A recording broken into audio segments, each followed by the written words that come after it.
Bismillahirrahmanirrahim. Innalhamdalillah nahmaduhu wa nasta'inuhu wa nastaghfiruh wa na'udzu billahi min shururi anfusina wa min sayyiati a'malina. Man yahdihillahu fala mudilla lahu wa man yudlil fala hadiya lahu. Asyhadu an la ilaha illallah wa asyhadu anna Muhammadan abduhu wa rasuluhu la nabiyya ba'dahu. Qala Allah Ta'ala fil Qur'anil 'Azim, ya ayyuhalladzina amanu taqullaha haqqa tuqatih wa la tamutunna illa wa antum muslimun. Wa qala aidan, ya ayyuhan nasu taqu rabbakum alladzi khalaqakum min nafsin wahidah wa khalaqa minha zawjaha wa batha minhuma rijalan katsiran wa nisaa'a wattaqullaha alladzi tasaaluna bihi wal arham innallaha kana 'alaykum raqiba. وقال أيضا يا أيها الذين آمنوا اتقوا الله وقولوا قولا سديدا يصلح لكم أعمالكم ويغفر لكم ذنوبكم ومن يطع الله ورسوله فقد فاز فوزا عظيما. أما بعد فإن أصدق الحديث كتاب الله وخير الهدي هدي محمد صلى الله عليه وسلم وشر الأمور محدثاتها فإن كل محدثة بدعة وكل بدعة ضلالة وكل ضلالة في النار. Ma'asyiral ikhwah wal akhwat rahimani wa rahimakumullah jami'an. Alhamdulillah, kita panjatkan puji syukur kepada Allah Subhanahu wa taala Rabbul alamin yang telah memberikan kepada kita limpahan kenikmatan sehingga pada malam hari ini kembali kita melanjutkan pelajaran kita, yaitu kitab Al-Fiqhul Muyassar fi Daw'il Kitabi was Sunnah. Ya.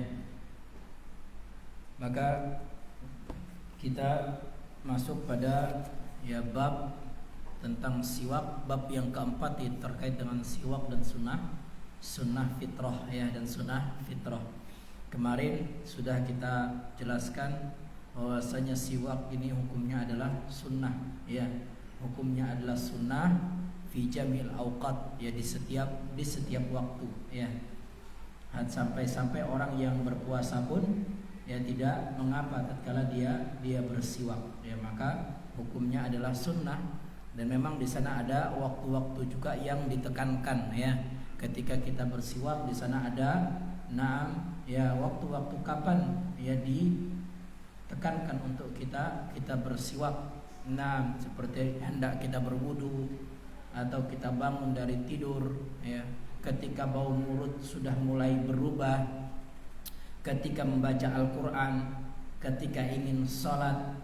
Maka ini waktu-waktu yang ditekankan seorang itu untuk bersiwak. Ketika juga ingin masuk ke dalam masjid atau masuk ke dalam rumah, maka ini ditekankan untuk apa? Untuk bersiwak. Sekarang kita masuk pada permasalahan yang keempat dari bab yang keempat ini, yaitu al-mas'alatur rabi'ah, yaitu fawaidus siwak. Permasalahan yang keempat dari bab yang keempat ini, faedah yang didapatkan di dalam bersiwak. Faedah yang didapatkan di dalam bersiwak itu apa saja? Maka di sini disebutkan wa min ahammiha ma warada fil hadis sabiq annahu mathharatul lil fam fid dunya mardatun lirabbi fil akhirah. Dan yang paling penting dari keutamaan bersiwak ini, apa yang datang disebutkan di dalam hadis yang telah berlalu bersama kita, yaitu hadis terkait dengan apa? As-siwak, yaitu as-siwak mathharatul lil fam mardatul lirabbi. Siwak itu dia adalah apa? Mathharatul lil fam, membersihkan mulut, dan juga mardatul lirabbi. Maka bersiwak itu dapat membersihkan mulut, dapat membersihkan mulut di dunia. Maksudnya apa? Yaitu faedah dari mulut yang bersih itu kita bisa rasakan di dunia ini. Orang mungkin bergaul dengan kita enak karena bau mulutnya ini segar, kemudian dengan bersiwak itu pula akan mendapatkan ridho Allah Subhanahu wa taala di akhirat. Dia akan mendapatkan ridho Allah Subhanahu wa taala di akhirat. Maka fayanbaghi lil muslim ay yata'ahada hadhihi sunnah wa la yatrukuha lima fiha min fawaidil 'azimah. Maka kata penulis, sepatutnya bagi seorang muslim mereka berjanji kepada dirinya sendiri untuk tidak meninggalkan sunnah bersiwak ini, untuk tidak meninggalkan sunnah bersiwak ini, dan dia berupaya untuk tidak meninggalkannya. Karena di dalam bersiwak itu ya banyak sekali faedah yang besar. Ya, di dalam bersiwak itu banyak sekali faedah yang besar. Wa qad yamurru ala ba'dil muslimina muddatan minal waqtil kasyahrain ya kasyahrin wa syahraini wa hum lam yatasawwaku imma takasulan wa imma jahlan. Ya. Dan telah lewat beberapa masa, ya ada sebagian dari kaum muslimin, ya ada yang sebulan 2 bulan mereka belum juga bersiwak, ya. Yang seperti ini ya bisa jadi karena malas untuk bersiwak atau memang karena jahil sehingga tidak mau bersiwak. Maka orang-orang yang seperti ini kata mereka wa haula'i qad fatahumul ajrul azim wal fawaid katsirah. Maka orang-orang yang demikian ini mereka adalah orang-orang yang luput darinya pahala yang besar. Ya, yang kadang tahu menggosok giginya, yang enggak mau tahu bersiwak, maka mereka ini adalah orang-orang yang luput darinya pahala yang besar dan kemudian luput pula ya faedah-faedah yang besar dari bersiwak. Ya. Bisabab tarkihim hadhi sunnah allati kana yuhaffid 'alaiha Nabi sallallahu alaihi wasallam, ya. Terluputkan pahala yang besar dan luput darinya faedah-faedah karena mereka meninggalkan sunnah ini, yaitu sunnah bersiwak, di mana siwak ini ya adalah perkara yang dijaga oleh Nabi sallallahu alaihi wasallam. Ya, siwak ini adalah perkara yang dijaga oleh Nabi sallallahu alaihi wasallam untuk tetap dilakukan. Ya, di dalam segala kondisi, dalam setiap keadaan Nabi sallallahu alaihi wasallam, ya. Wa kada ya'muru biha ummatu amr ijab laula khaufal masyaqqah. Ya, dan Nabi sallallahu alaihi wasallam hampir-hampir saja memerintahkan bersiwak ini kepada umat ini dengan perintah yang sifatnya wajib. Ya. Ya, hampir-hampir saja Nabi sallallahu alaihi wasallam memerintahkan kepada umat ini ya perintah yang sifatnya wajib untuk bersiwak.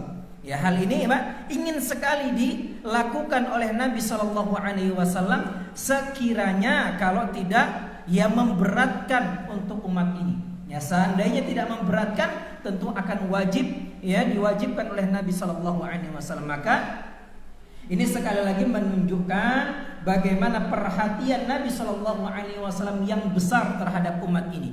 Ya, agar mereka selalu ya berpenampilan dalam keadaan yang bersih, dalam keadaan yang baik, tidak kumuh, ya tidak kucel. Tapi seorang muslim itu dia dituntut dalam keadaan yang bersih. Nah, kemudian waqad dzakara fawaidul ukhra lis-siwak, ya, dan juga disebutkan beberapa faedah yang lain ya dari bersiwak ini, diantaranya annahu yuqawil asnan wa yashuddul lithah wa yanqis saut wa yansutul abd. Ya, dan juga disebutkan faedah yang lain dari bersiwak ini selain tadi dia membuat mulut itu bersih dan mendatangkan keridhaan dari Allah Subhanahu wa taala.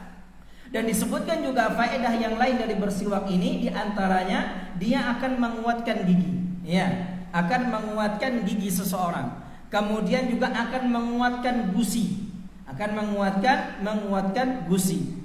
Wayam kisaut, dan juga akan menjernihkan suara. Ini salah satu faedahnya, dia akan menjernihkan suara dan juga akan membuat seseorang itu lebih bersemangat. Ya, maka ini ya masalah yang keempat, bahwa intinya faedah dan keutamaan bersiwak itu banyak sekali. Ya, keutamaan bersiwak itu banyak sekali. Baik itu didapat ketika di dunia dari kebersihan, suara yang jernih, kemudian gigi yang kuat, dan juga faedah yang dapat mendatangkan keridhaan Allah Subhanahu wa taala. Maka ini diantara faedah di dalam bersiwak. Maka selayaknya bagi setiap muslim ya tidak layak untuk meninggalkan sunnah yang satu ini, yaitu sunnah bersiwak, ya. Maka sunnah ini kita tekankan lagi bahwasanya dia dilakukan bisa di setiap waktu. Ya, bisa di setiap waktu, tidak terikat dengan waktu. Kemudian kita masuk permasalahan yang kelima, al-mas'alatul khamisah. Ya, kita masuk permasalahan yang kelima, yaitu sunanul fitrah. Ya, kita masuk masalah yang kelima, yaitu adalah sunnah-sunnah yang berkesesuaian dengan fitrah manusia. Ini namanya apa? Sunnah-sunnah fitrah itu adalah sunnah-sunnah yang berkesesuaian dengan ya fitrahnya manusia. Wa tusamma aidan khisalul fitrah. Wa dzalika li'anna fa'iluha yattasifu bil fitrati allati fatrallaha an-nasa 'alaiha wastahabbaha lahum. Ya. Disebutkan juga sinonim dari sunnah-sunnah yang berkesesuaian dengan fitrah manusia pada umumnya ya karena memang pelakunya atau orang yang mengerjakannya ya melakukan sunnah ini di mana Allah Subhanahu wa taala menciptakan manusia itu sesuai dengan fitrahnya manusia ya dan mencintai fitrah itu untuk manusia. Maka ini yang disebut dengan apa? Sunnah fitrah. Jadi memang Allah Subhanahu wa taala mengadakan sunnah ini memang sesuai dengan apa? Keadaannya manusia. Dan manusia itu mencintai sunnah fitrah ini. Iya. Liyakunu ala ahsani hayati wa akmali surah. Ya agar mereka manusia itu selalu dalam keadaan terbaik pada penampilan-penampilan mereka. Iya. Jadi ini yang diinginkan oleh Allah Subhanahu wa taala dari kita. Agar supaya apa? Kita selalu berpenampilan yang bersih. Terlebih lagi bersih lahir dan batin. Ya, terlebih lagi bersih lahir dan batin. Namun pembicaraan kita kali ini ya, yaitu berkaitan tentang kebersihan secara lahiriah. Ya, secara lahiriah. Dan dalilnya adalah An Abi Hurairah radhiyallahu taala anhu qala Rasulullah sallallahu alaihi wasallam khamsun minal fitrah al-istihdadu wal khitanu wa qashu syarib wa natful ibd wa taqlimul adhafir. Ya. Dari Abu Hurairah radhiyallahu taala anhu beliau berkata yaitu khamsun minal fitrah, yaitu 5 perkara dari fitrah.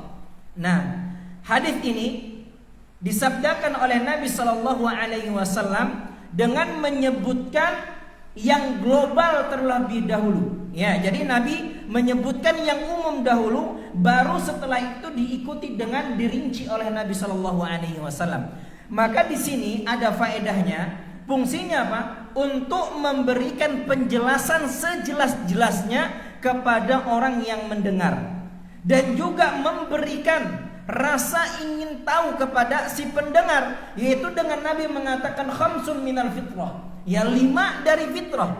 Maka orang yang mendengar pasti ingin mendengar, pasti ingin tahu apa sih 5 fitrah ini, ya apa sih 5 fitrah ini, sehingga orang yang mendengar dia akan bersemangat di dalam menyimak. Ya, maka ini banyak kita dapati di dalam hadis-hadis Nabi Shallallahu Alaihi Wasallam. Ya, maka ini 5 perkara dari fitrah. Yang pertama adalah al-istihdad. Ya, al-istihdad. Nah, al-istihdad yaitu adalah wawa halqul anah. Ya, yang namanya istihdad itu adalah mencukur bulu kemaluan. Ya, rambut yang ada di sekitar kemaluan. Nah, itu bulu kemaluan. Jadi rambut rambut yang di sekitar kemaluan itu dicukur. Maka demikianlah ikhwan permasalahan fikih ini. Kita dituntut untuk membahasakannya dengan semaksimal mungkin agar membuat orang yang mendengar itu paham. Ya, bukan dalam rangka apa? Ngomong corok, ya, tapi agar supaya kita paham saja. Agar supaya kita paham. Nah, summiya bidzalika al-isti'mal al-hadidah fihi wa hiya al-musa. Ya, dinamakan al-istihdad karena melakukan hal tersebut, yaitu mencukur rambut yang tumbuh di sekitar kemaluan itu dengan menggunakan besi. Ya, hadir sejenis silet, ya, sejenis silet, ya, atau gunting lah dan lain sebagainya. Intinya dengan menggunakan ya besi, ima itu dari silet, gunting dan lain sebagainya. Intinya bisa untuk memotong bulu kemaluan tersebut. Nah, wa fi izalatihi jamalu wan nadhafah. Ya.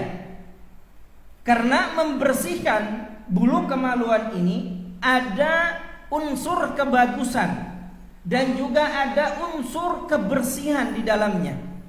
Dan mungkin untuk melakukannya atau membersihkannya dengan cara bisa mencukurnya atau dengan memotongnya atau juga dengan apa? Dengan selain dari keduanya, misal dengan obat-obatan kah, kimia kah. Nah, intinya apa? Yang tidak berbahaya untuk kulit seseorang, maka tidak jadi masalah. Nah, kemudian yang kedua, di sini kita tidak panjang lebar di dalam membahasnya karena memang ini fikih ringkas ya. Kemudian yang kedua dari sunnah fitrah adalah al-khitan, adalah al-khitan. Namun sebelumnya perlu kami singgung juga sedikit di sini bahwasanya sabda Nabi Shallallahu Alaihi Wasallam khamsun minal fitrah ini, 5 dari fitrah ini bukan pembatasan. Ini bukan pembatasan hanya 5 saja. Akan tetapi di sana ada hadis dari Aisyah radhiyallahu taala anha bahwasanya disebutkan di sana ada 10 dari fitrah. Maka di sini 5 di sini bukan pembatasan, hanya 5 saja. Tapi di sana ada masih sunah-sunah fitrah yang lainnya. Nah, maka yang kedua ini adalah al-khitan, berkhitan atau mungkin bahasa kita bersunat, Maka khitan ini apa itu khitan? Wa huwa izalatul jildatil lati tughatul hasyafah. Yang namanya khitan yaitu menghilangkan kulit yang menutupi al-hasyafah. Al-hasyafah itu yaitu kulit yang menutupi kepala zakar. Kulit yang menutupi kepala zakar. Jadi sampai apa? Hasyafah atau kepala zakar tadi itu kelihatan, maka ini berlaku untuk laki-laki, berlaku untuk laki-laki. Amal unsa, adapun perempuan, faqat ulahmatiz zaidah fauqa mahalil ilaj. Adapun perempuan, cara menyunatnya dengan cara menghilangkan daging yang lebih. Yang mana daging ini tidak memudaratkan wanita jika daging ini dihilangkan. Adapun posisi daging tersebut posisinya di atas tempat alat kelamin dari wanita. Di atasnya sedikit saja, tidak banyak, tidak banyak. Maka ini butuh juga orang yang ahli di dalam memotongnya, Maka tidak sembarangan pula orang yang memotongnya ini. Tapi intinya dagingnya itu berada di atas kemaluan perempuan. Ini bahasa fikih agar kita paham, karena kalau salah paham bahaya. Ini salah potong repot, kan? Yang namanya hasyafah tadi. Nah, hasyafah tadi kan kulit yang membungkus kepala kemaluan. Nah, kalau lebih daripada itu kan kasihan.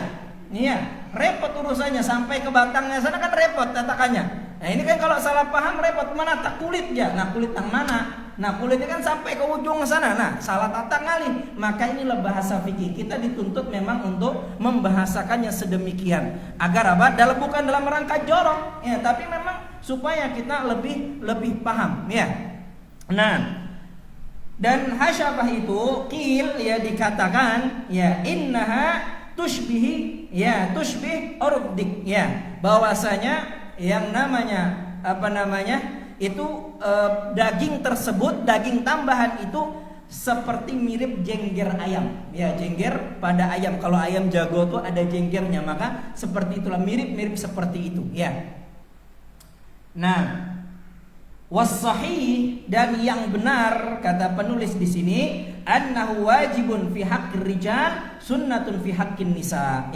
Dan adapun yang benar, hukum berkhitan tersebut adalah wajib bagi laki-laki dan sunnah bagi wanita. Ini pendapat yang dipilih oleh penulis.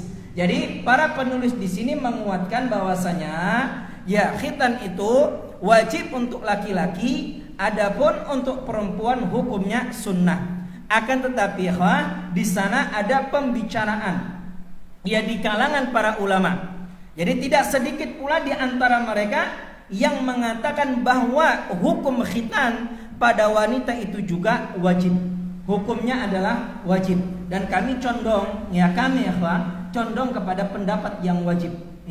Dan kami condong pada pendapat yang wajib, wallahu a'lam bissawab, karena beberapa dalil yang menunjukkan bahwasanya untuk wanita juga diwajibkan. Tetapi di sana memang ulama berbeda pendapat di dalam permasalahan ini ya. Para ulama mereka berbeda pandang. Tapi yang dirojihkan, yang dikuatkan oleh penulis pengarang kitab ini, yang wajib itu adalah untuk laki-laki, adapun untuk perempuan itu hukumnya adalah sunnah. Hukumnya adalah sunnah ya. Ini masalah khilaf di kalangan para ulama. Adapun kami ya menguatkan pendapat yang mewajibkan itu pula untuk perempuan, wallahu a'lam ya. Nah, wal hikmatu fil khitanir rajul ya. Adapun hikmah ya khitan bagi laki-laki, tathhirudz zakari minan najasati al-muhtaqanati fil qulfah ya. Adapun hikmah berkhitan bagi laki-laki itu adalah membersihkan zakar ya dari najis-najis yang menumpuk ya di kulupnya, ya menumpuk di kulupnya ketika tidak dihilangkan. Dan tentu faedahnya sangat banyak ya, sangat banyak sekali. Dan ini salah satunya supaya apa? Najis-najis tadi apa? Bekas bekami tadi ya kan? Ya tidak tersisa. Nah, kalau orang yang kada bersunat tadi kan masih kada bersih, di kulupnya masih ada, maka ini di antara faedahnya. Adapun bagi perempuan, fa innahu yuqallu min ghulumatiha ay shiddati syahwatiha. Adapun hikmah ya bagi seorang wanita yang dia bersunat, berkhitan, yaitu dapat mengurangi gejolak syahwatnya. Ya, dapat mengurangi gejolak syahwatnya. Ini di antara faedah berkhitan bagi wanita, sehingga dia apa? Ya tidak terjerumus di dalam kemaksiatan kepada Allah Subhanahu wa taala, karena apa? Syahwatnya bisa lebih teredam karena dia sunat. Ya berbeda mungkin dengan perempuan yang tidak disunat, mungkin birahinya lebih apa? Lebih kuat daripada orang yang tidak bersunat.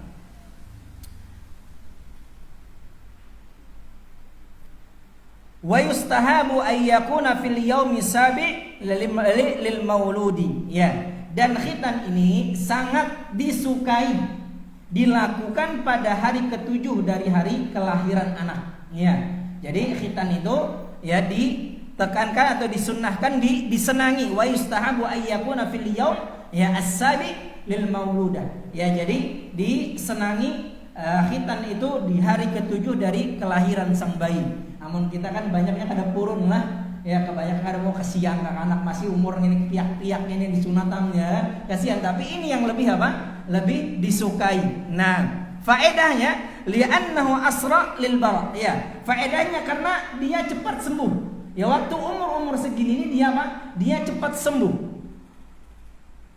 Waliyan sa'a as-saghira 'alal akmalil hal ya. Dan juga kemudian faedah yang lain, agar si bayi ini tumbuh sempurna perkembangannya ya, agar supaya tumbuh kembangnya cepat. Nah kadang kan kalau kita melihat kekanakan yang limbah di khitan itu kadangnya nang pena awaknya pena halus tuh, disunatnya bisa ganal, pertumbuhannya lebih cepat ya. Kenapa anak pena kas pena ganal? Oh limbah disunat ya, kebanyakan yang seperti itu ya. Nah maka ini ya yang ditekankan, namun ini kayaknya hampir jarang mungkin kita lakukan ya. Umur 7 hari ini langsung di khitan tuh ya, kebanyakan kayak kita nih memang ya gitu tadi ya, kasihannya tadi bang. Padahal ini waktu yang paling apa? Ditekankan juga, paling dicintai. Dan juga terkadang ya Pak, karena ini juga waktu di mana anak itu tidak merekam rasa sakitnya ya. Jadi ketika nanti dia dewasa, dia tidak merasakan lagi sebagaimana sakitnya khitan. Amun kekanakan wah ini umur sudah berapa? 7 tahun, 10 tahun. Enak pakai sama kau sakit orang bersunat tuh ya. Nah, ini banyak Pak, trauma. Jadi apa? Trauma di dalam apa? Bersunat. Ya lakinya sudah disunat, ada mungkin sunat 2 kali lagi kan? Ya tapi menghabarkan ke orang yang lain kan akhirnya menjadi traumatik yang lainnya. Jadi mindsetnya sunat itu sakit, ya memang sakit. Ya. Nah kayaknya di antara keutamaan dan faedahnya kalau bersunat tuh lagi halus tuh kayak itu. Ya. Ini tinggal diamalkan aja lagi kan. Kemudian ya, ini diantaranya ya.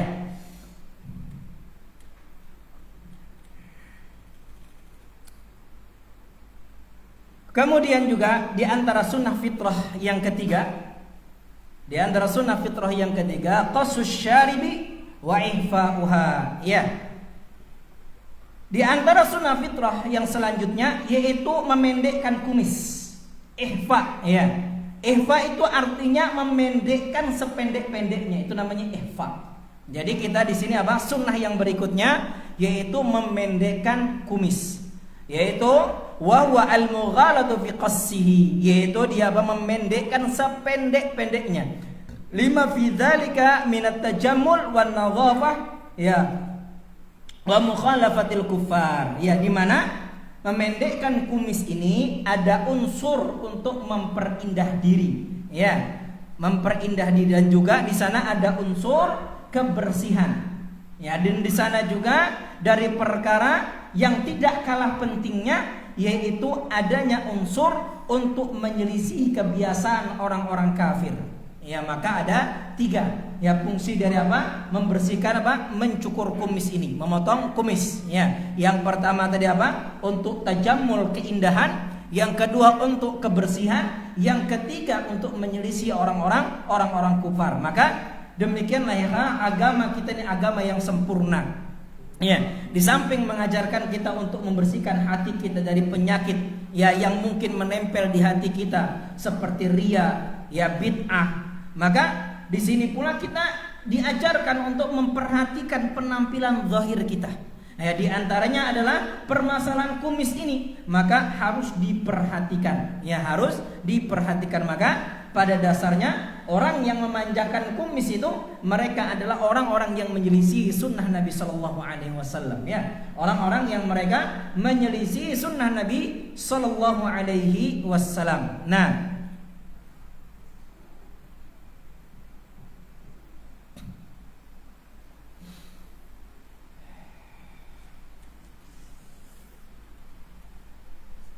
karena di sana ada beberapa hadis ya yang mendorong ya untuk kita apa? Ya memotong kumis. Ya, maka memotong ini harus digarisbawahi karena nanti kita akan menyinggung bagaimana hukumnya kalau kumis itu dicukur habis. Beda antara mencukur dengan memotongnya. Nah, bagaimana hukumnya? Maka yang pertama ya yang di sebagian para ulama yaitu anjuran untuk memotongnya, dan ini pendapat yang insya Allah lebih kuat dari 2 pendapat ulama tentang permasalahan apakah boleh mencukur kumis atau hanya boleh memotongnya saja. Ya, para ulama mereka berselisih pendapat dalam hal ini, sebagaimana nanti pembahasan di dalam buku ini juga ada ya pembahasannya juga. Sebagian para ulama mengatakan yang dianjurkan adalah untuk merapikannya, ya memotongnya, walau seakan-akan nangkai habis, tapi dengan apa? Dengan dipotong ya, dengan dipotong, maka ini dibolehkan. Sebagian para ulama mengatakan tidak boleh dicukur, ya sebagiannya mengatakan tidak boleh dicukur. Pendapat yang lain boleh mencukur kumis, tidak masalah. Jadi ada beberapa pendapat di kalangan para ulama. Jadi ini ya beberapa pendapat di kalangan para ulama yang berkaitan tentang boleh atau tidaknya mencukur kumis. Nah, dan permasalahan ini luas ya, permasalahannya luas, tidak perlu apa ya sampai dipermasalahkan berlebih-lebihan di dalamnya. Nah, waqad waradatul ahaditsus sahihah fi hadfi ala qassihi. Nah, dan sungguh ada hadis-hadis yang memotivasi agar memotong kumis, dan juga ada hadis-hadis yang sahih yang menerangkan tentang membiarkan jenggot itu tumbuh ya secara natural. Kenapa kita katakan tumbuh natural? Ya, tumbuh alami, karena tidak ada anjuran di dalam agama kita ini untuk menumbuhkan jenggot ya bagi orang yang tidak punya jenggot. Ya, tidak anjurannya, sehingga di sini kita katakan natural saja. Ya, karena di dalam syariat kita nggak ada apa? Dipaksakan orang itu harus menumbuhkan jenggotnya, karena tidak ada dalil-dalil yang memotivasi agar ya orang yang kada bisi jenggot harus menumbuhkan jenggotnya. Ya, kaidah bunyinya ikam nukar minok misalnya, itu kan kaidah. Ya, ikam harus tumbuhkan jenggot nukar minok banyak-banyak supaya berjenggot. Tidak ada anjurannya. Maka ini hanya kita bagi yang natural saja. Namun ketika jenggot itu tumbuh, ya, ketika jenggot itu tumbuh secara natural, nah maka bagaimana sikap seorang muslim, seorang pemiliknya terhadap jenggot tersebut. Nah, adapun yang memang kada bisi jenggot tumat bawaan tumat sananya, ya ndak apa-apa. Ya jangan antum baksa-baksakan. Nukar minyak Firdaus, kalau bahari minyak Firdaus kasa menumbuhkan jenggot misalnya kan. Nah, itu ndak perlu ya. Nah, maka kata mereka di sini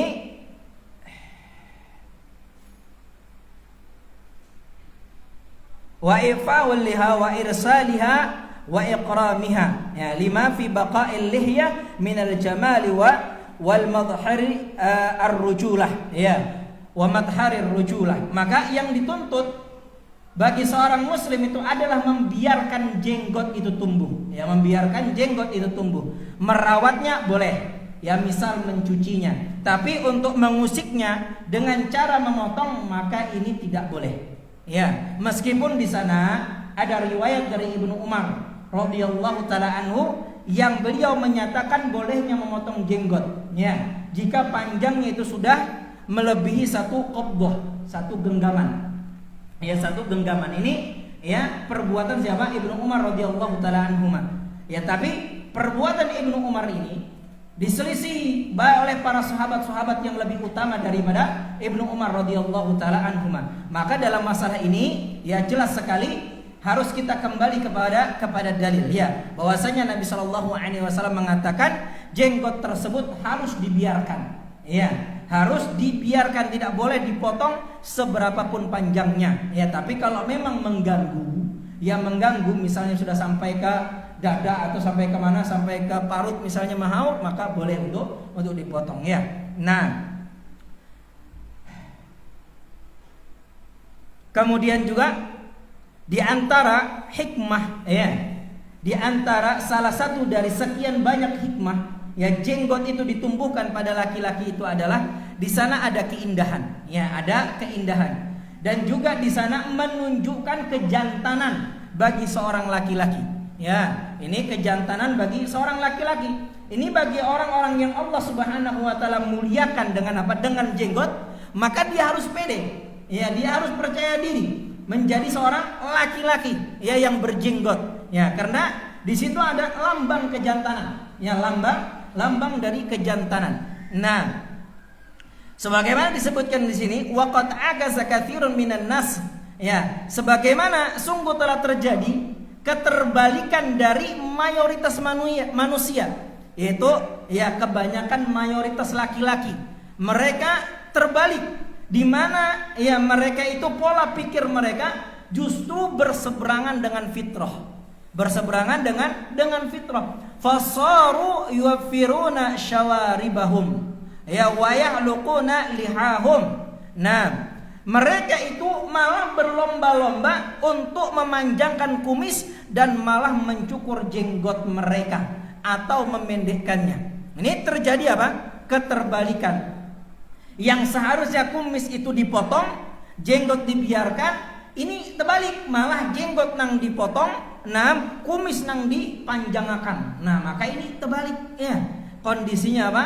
Berpaling. Nah, wa fi kulli hada mukhallafatul lisunnati wal awamir al warida fi wujubil i'fa'iha, ya. Dan tindakan yang seperti ini yaitu memanjangkan kumis, memotong kumis,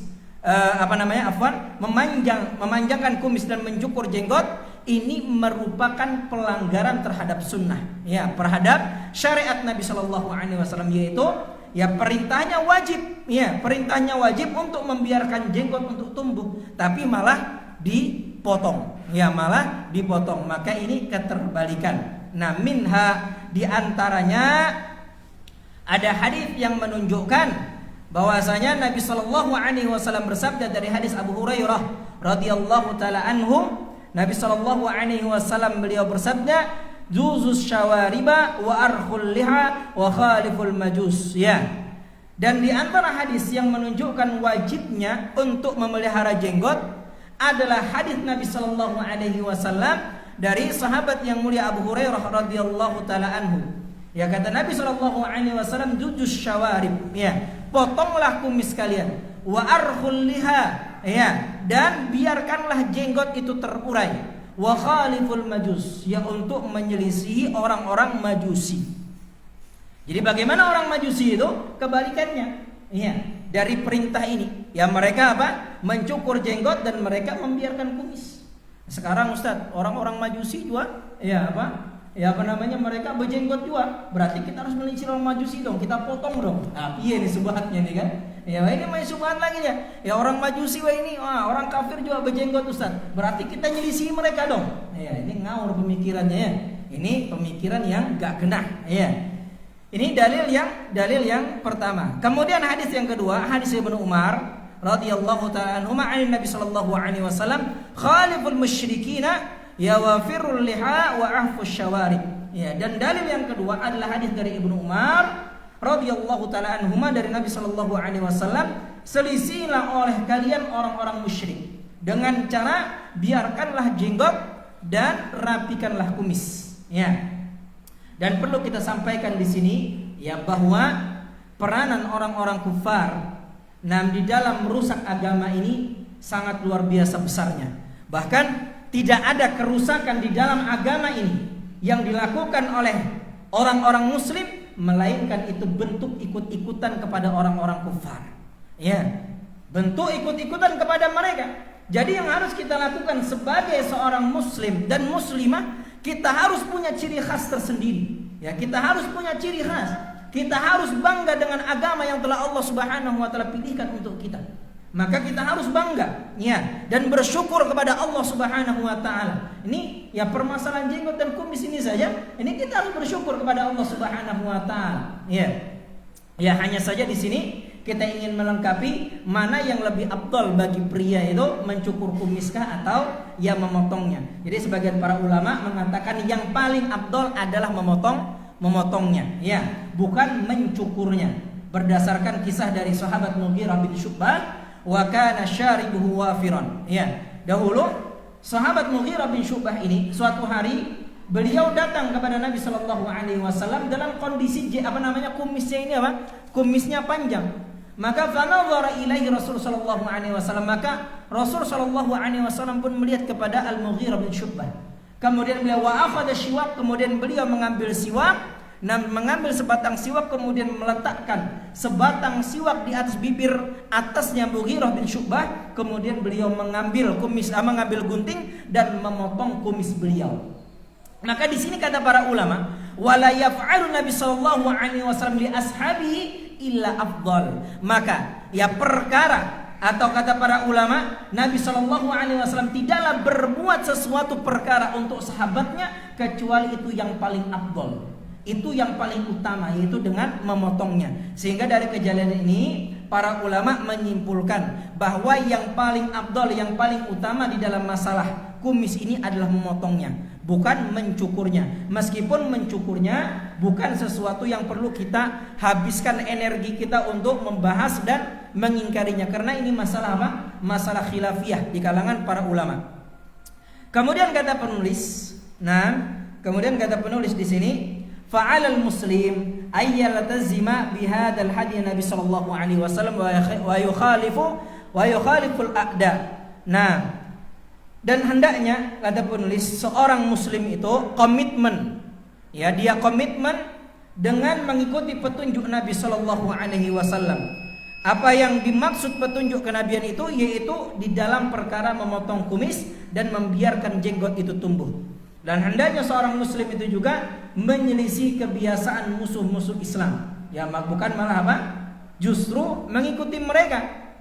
Dan hendaklah dia itu menghindari dari upaya untuk menyerupai kaum wanita. Jadi ya, orang yang kada berjenggot lawan kada berkumis itu di sana ada ada upaya atau unsur ya untuk menyerupai kaum wanita.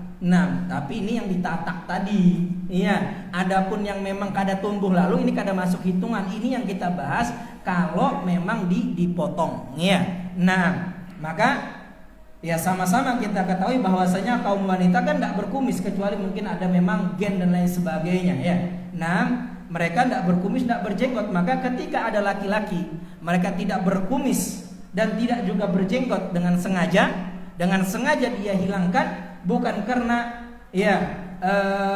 memang tidak ada, maka ini tidak masalah. Tapi kalau ada, ya bagaimana sikap kita? maka ini yang kita bicarakan, yaitu jangan dicukur jenggotnya ya, dan dirapikan kumisnya, jangan menyerupai kaum wanita. Maka ini permasalahan ringkas dari masalah jenggot dan kumis. Sebelum kita pindah kepada pembahasan berikutnya, nah perlu kita ketahui juga di sini tentang hukum mencukur jenggotnya. Tentang hukum mencukur jenggot. Sebagian para ulama mereka menukilkan ijma, ya, menukilkan ijma, kesepakatan para ulama tentang haramnya mencukur jenggot. Tentang haramnya mencukur jenggot. Di antaranya yang menukilkan ijma adalah Al-Imam Ibnu Hazm. Ya, Al-Imam Ibnu Hazm rahimahullahu taala dalam kitab beliau Al-Muhalla dan juga Maratibul Ijma. Kemudian di sana ada Al-Imam Abu Hasan Al-Qattan rahimahullahu taala dalam kitab beliau Al-Iqna ya fi Masail Ijma. Kemudian juga di sana ada pendapat imam yang 4, Abu Hanifah, Malik, Syafi'i, Ahmad. Maka keempat mazhab ini mengatakan haram untuknya mencukur jenggotnya. Jadi bukan Salafi ya, yang bukan Wahabi yang mengharamkan jenggot itu dipotong, tapi ini ulama-ulama sudah terdahulu ya, ulama-ulama yang sudah terdahulu. Jadi ulama sepakat ya, dan juga ulama 4 mazhab mengatakan bahwa haramnya untuk memotong jenggotnya. Dan diperbincangkan para ulama adalah bagi mereka yang mungkin memotong jenggotnya sampai qabdah tadi, ya, sampai qabdah, yaitu 1 genggam.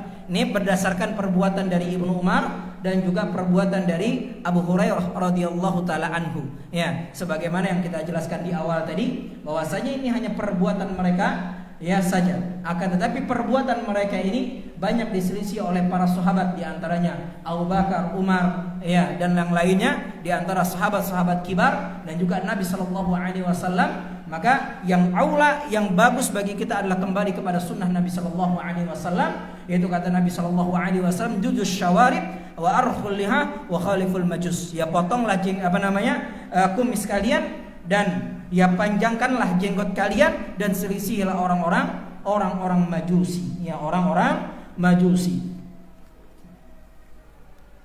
Ya. Kita selesaikan saja.